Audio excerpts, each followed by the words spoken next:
నల్గొండ జిల్లా మునుగోడు నియోజకవర్గము మునుగోడు మండల కేంద్రం నుండి ఎమ్మెల్యే ప్రసంగం. సీఎం రేవంత్ రెడ్డిపై ప్రశంసల వర్షం కురిపించిన మునుగోడు ఎమ్మెల్యే కోమటిరెడ్డి రాజగోపాల్ రెడ్డి.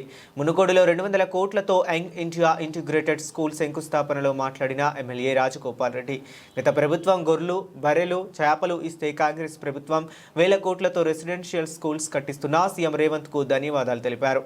ఎమ్మెల్సీ నెల్లికంటి సత్యంతో కలిసి శంకుస్థాపన చేసిన రాజగోపాల్ రెడ్డి జిల్లా కలెక్టర్ మరియు చెండూరు ఆర్డీఓ మరియు అధికారులు పాల్గొన్నారు.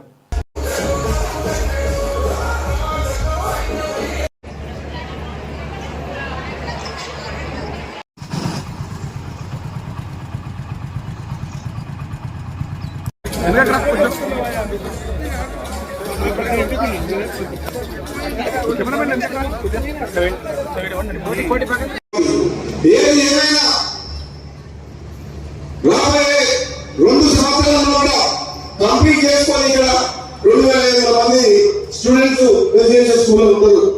మీ అందరికీ చెప్తున్నా,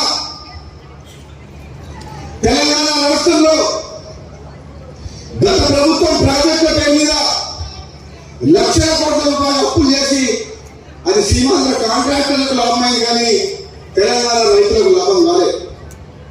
రాష్ట్రం ధనిక రాష్ట్రం, మిగులు బడ్జెట్తో వచ్చిన రాష్ట్రం, హైదరాబాద్ తో ఉన్న నగరంతో ఉన్న రాష్ట్రాన్ని కాంగ్రెస్ పార్టీ సోనియా గాంధీ గారు ఇక్కడ ఉద్యమం జరుగుతుంటే తెలంగాణ ఇచ్చింది. కానీ తెలంగాణ వచ్చిన తర్వాత మన స్కూల్ బిల్డింగ్స్ కానీ ఆ ప్లాన్ చూస్తుంటే అది ఎప్పుడెప్పుడు కంప్లీట్ అవుతుందా, ఎప్పుడెప్పుడు చూడాలన్నా, ఎప్పుడెప్పుడు ఆ పిల్లలతో మనం కలవాలని అనిపిస్తుంది. నిజంగా చాలా ఈరోజు కాంగ్రెస్ గవర్నమెంట్ వచ్చిన తర్వాత మునుగోడు నియోజకవర్గంలో ఇంత పెద్ద కార్యక్రమం ప్రభుత్వం తరఫున జరుగుతుంటే ప్రభుత్వం చేస్తున్న గత ప్రభుత్వం 10 ఏళ్ల పాటు ఉండే తెలంగాణ వచ్చిన తర్వాత విజయం కానుకొని చేసింది. అప్పుడు అనేటో నాకు నేను ఎప్పుడు ఎమ్మెల్యే ఉన్నప్పుడు చూసినా కొందరికి గొర్రెలు ఇచ్చిండు, కొందరికి బర్రెలు ఇచ్చిండు, కొందరికి చేప పిల్లలు ఇచ్చిండు. ఇదా మనం చేయాల్సింది.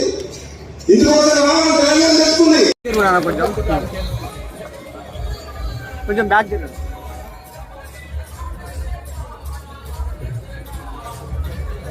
అయిపోయిందా అన్న? Okay sir.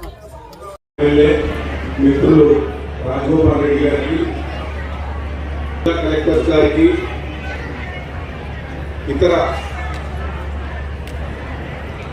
వేరియస్ డిపార్ట్మెంట్స్ నుంచి వచ్చిన అధికారులకి, ఇక్కడికి వచ్చిన ప్రజాప్రతినిధులందరికీ, మిగతా ఆహ్వానితులందరికీ నమస్కారం.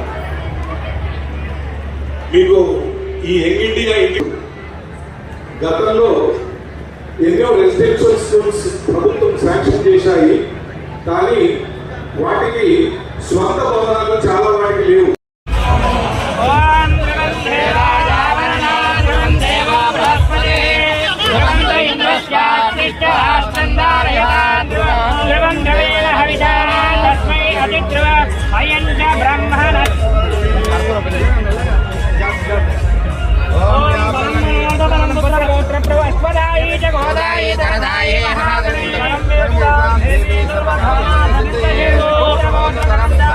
Terima kasih.